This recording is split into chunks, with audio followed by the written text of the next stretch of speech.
Le professeur Ian Hall est spécialiste des maladies respiratoires à l'université de Nottingham.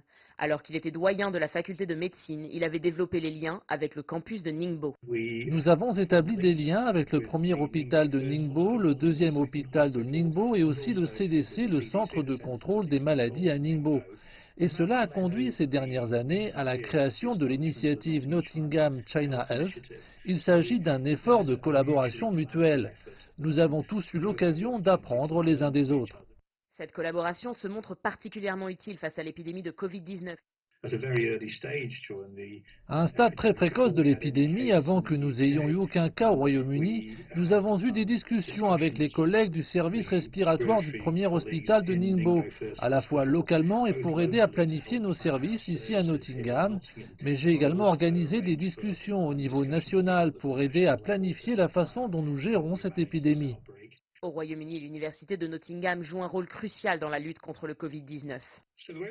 Donc ce que nous essayons d'organiser au Royaume-Uni et Nottingham a joué un rôle important dans ce domaine, c'est de mener des études nationales qui impliquent autant de patients que possible.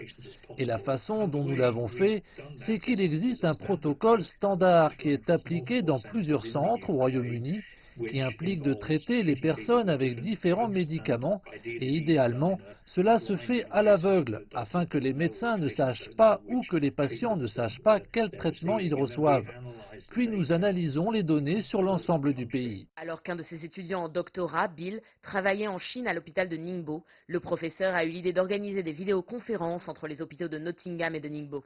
J'ai mis en place une série de vidéoconférences impliquant essentiellement des gens ici à Nottingham qui a permis, par exemple, au chef des services respiratoires ici à Nottingham en train de parler avec Bill et ses collègues de Ningbo, et cela a été extrêmement utile pour nous lorsqu'il s'agissait de repenser nos parcours cliniques, c'est-à-dire comment diriger les patients au point d'entrée dans les hôpitaux en situation critique, et nous avons profité de l'expérience du premier hôpital de Ningbo qui a mis en place une voie d'entrée distincte à l'hôpital pour d'éventuels patients Covid. Et nous avons en fait reproduit cela à Nottingham. L'autre chose qui a été extrêmement utile, c'est le fait que Ningbo et les autres centres en Chine ont utilisé des scanners de la cage thoracique pour diagnostiquer plus rapidement le Covid. Alors que la Chine a été critiquée pour sa gestion de l'épidémie, le professeur met en avant l'aide qu'elle a fournie aux autres pays dans la recherche. Je pense que la Chine a fait des choses très utiles, comme le fait de mettre la séquence du virus à disposition de tous très tôt, ce qui a permis à tout le monde de commencer à travailler sur les moyens potentiels de le traiter. Je ne pense pas qu'il soit approprié de rejeter la faute de l'épidémie de Covid-19 sur la Chine. L'université de Nottingham travaille en étroite collaboration avec la Chine depuis plusieurs années. Un positionnement stratégique qui permet aujourd'hui aux équipes du professeur Ian Hall de tirer profit de l'expérience de l'hôpital de Ningbo dans la lutte contre le Covid-19.